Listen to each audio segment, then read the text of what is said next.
अगर आप भी मौसम को लेकर के काफ़ी उत्सुक हैं तो आपको बता दें कि ये उत्सुकता थोड़ा परेशान कर सकती है।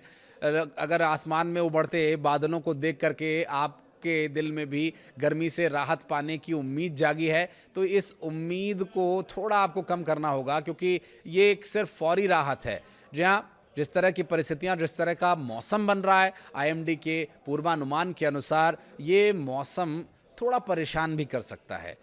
जुलाई अगस्त में जो उमस आप झेला करते हैं वो शायद आपको हाल के 2-4 दिनों में एक ट्रेलर के तौर पर भी देखने को मिले। नमस्कार, मैं हूं आशीष त्रिपाठी। आपके साथ बात करेंगे मौसम विभाग की तरफ से जारी किए गए पूर्वानुमान की, जिसमें मौसम विभाग ये बता रहा है कि आने वाले 24 घंटे कई हिस्सों में देश के तेज बारिश भी होगी। तो देश के कुछ हिस्से ऐसे भी हैं जहां बारिश के साथ साथ धूप भी अपना असर दिखाएगी, यानी जो धूप छांव का जो कुदरत का खेल है वो जारी रहने वाला है। अब किस जगह पर क्या कुछ होने वाला है, कहां बारिश होगी, कहां बिजली कड़केगी, कहां धूप और कहां उमस और क्या कुछ रहेगी, आर्द्रता, न्यूनतम और अधिकतम तापमान क्या कह रहा है आईएमडी की तरफ से, डालते हैं विस्तार पूर्वक इस पर नजर।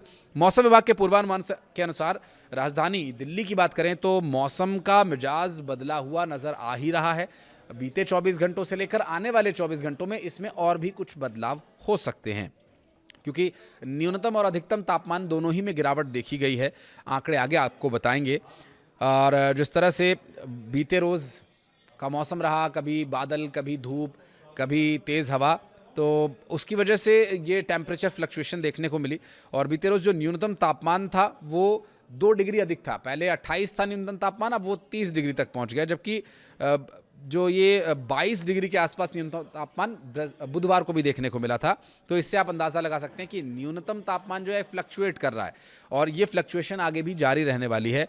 और ये हवा की नमी यानी आर्द्रता और उमस को भी प्रभावित कर सकता है, क्योंकि अधिकतम तापमान सामान्य से 1.2 डिग्री सेल्सियस कम रहा है। 38.7 डिग्री सेल्सियस तापमान रिकॉर्ड किया गया था। हालांकि महसूस किए जाने वाला ये तापमान है। और यहाँ पर जो हीट इंडेक्स है वो 44.4 डिग्री सेल्सियस तक पहुंच चुका है। बुधवार को अधिकतम तापमान 42.4 डिग्री और हीट इंडेक्स 48.4 डिग्री के आसपास दर्ज हुआ। हवा में नमी का स्तर 59 से 41% तक रहा था और आने वाले 24 घंटों के बाद ये 59 भी पार कर सकता है, क्योंकि बारिश होगी और थोड़ी जो आसपास के राज्यों जैसे राजस्थान में कुछ जगह पर तपिश बनी रहेगी, वहाँ से गर्म हवाओं के आने का सिलसिला भी चलता रहेगा। तो ये मौसम का जो एक इम्बैलेंस, एक स्वरूप हम देख रहे हैं असंतुलित सा, क्योंकि एक तरफ दिल्ली में बारिश होगी, हरियाणा में बारिश होगी, मध्य प्रदेश छत्तीसगढ़ में बारिश होगी, पड़ोसी राज्य पंजाब में भी बारिश होगी, लेकिन इसके बाद जो राजस्थान से गर्म हवा आ रही है, इतने बड़े क्षेत्र में बारिश होगी, राजस्थान से गर्म हवाएं आएंगी, तो स्वाभाविक है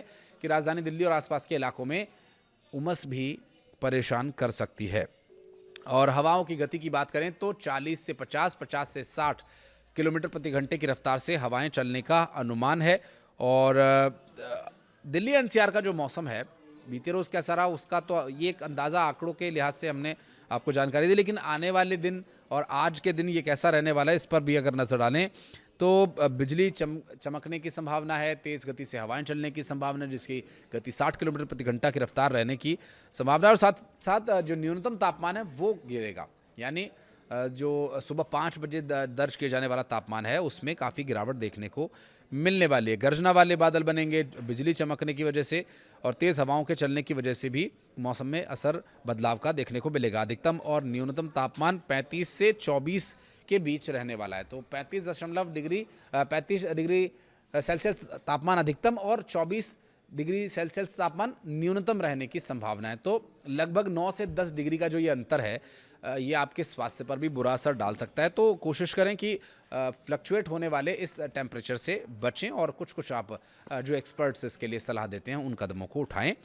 और मौसम विज्ञान विभाग क्या कह रहा है, जिसमें ये बताया जा रहा है कि दिल्ली एनसीआर से अगर बाहर निकलें, कुछ आसपास के पड़ोसी राज्यों की बात करें, अपने प्रदेश मध्य प्रदेश की बात करें, छत्तीसगढ़ की बात करें, तो जो प्री मानसून का एक अलर्ट जारी किया गया था कि 2 से 3 दिन में तेज़ बारिश, तेज़ हवाएं चलने की, बिजली कड़कने की, थंडरस्टॉर्म्स की जो जानकारी मिल रही थी, उसमें अभी कुछ दिन होल्ड रह सकता है। 3 से 4 दिन और प्री मानसून लेट हो गया है। अब ये किसानों के लिए अच्छी बात है या किसानों के लिए नुकसानदायक है, ये तो बहरहाल आने वाले कुछ दिनों में पता चल ही जाएगा। लेकिन हाँ, ये ज़रूर कहा जा सकता है कि जो प्री मानसून जिस गति से आ रहा था और जितना व्यापक वो असर दिखा सकता था उसमें अब बदलाव हो गया है। कुछ तकनीकी अगर पहलुओं पर गौर करें तो यहाँ जो जिस गति से क्योंकि पहले तो केरल में मानसून प्री मानसून का असर देखने को मिला, उसके बाद जो सबसे ज़्यादा असर देखने को मिलता है वो छत्तीसगढ़ में देखने को मिलता है और हिमालयी जो क्षेत्र हैं जैसे कि पश्चिम बंगाल का जो इलाका है वहाँ पर भी इसका असर तेज़ी से और व्यापक स्तर पर देखने को मिलता है। हालांकि अभी तक ये स्पष्ट नहीं हो पाया कि क्या उप हिमालयी क्षेत्रों में इसका असर उतना दिखाई देगा या नहीं दिखाई देगा, लेकिन छत्तीसगढ़ और मध्य प्रदेश में जो मानसून प्री मानसून का असर आज और आने वाले 24 घंटों में देखने को मिलता उतना नहीं देखने को मिलेगा। हाँ, लेकिन बारिश होगी। हवाओं की गति जो 90 किलोमीटर प्रति घंटे तक जाने वाली थी वो अब 60 किलोमीटर प्रति घंटे की रफ्तार तक सीमित रहेगी। थोड़ा असर तो इससे होगा ही, कुछ जगह पर जो कमज़ोर पेड़ हैं वो भी गिरेंगे, बिजली के खंभों पर भी इसका असर हो सकता है। तो जो खुले इलाके हैं उनमें बहुत सावधानीपूर्वक सड़कों पर आप यात्रा करें। आपके घरों के आसपास अगर इस तरह की कोई भी बिजली के खंभे या ऐसा कोई पेड़ है जो बहुत कमज़ोर है या पुराना है, तो जो भी कोशिश आप करें कि एहतियाती कदम उठाएं जिससे कि नुकसान होने से बच सके और मौसम आपके जीवन पर सीधा असर न दिखा सके। तो जिस तरह की परिस्थितियां मौसम विभाग ने बताई हैं, अगर उत्तर से शुरू करें तो पंजाब, हरियाणा, हिमाचल प्रदेश और पहाड़ी राज्य उत्तराखंड की भी बात करें तो यहाँ भी अच्छी खासी बारिश हो सकती है।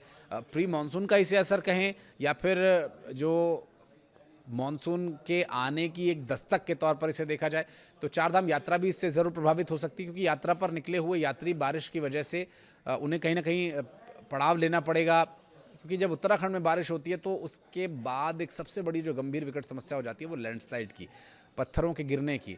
तो ये एक समस्या ज़रूर उन यात्रियों को परेशान कर सकती है जो निकले हुए हैं यात्रा पर, केदारनाथ जा रहे हैं, गंगोत्री यमुनोत्री जा रहे हैं, बद्रीनाथ जा रहे हैं।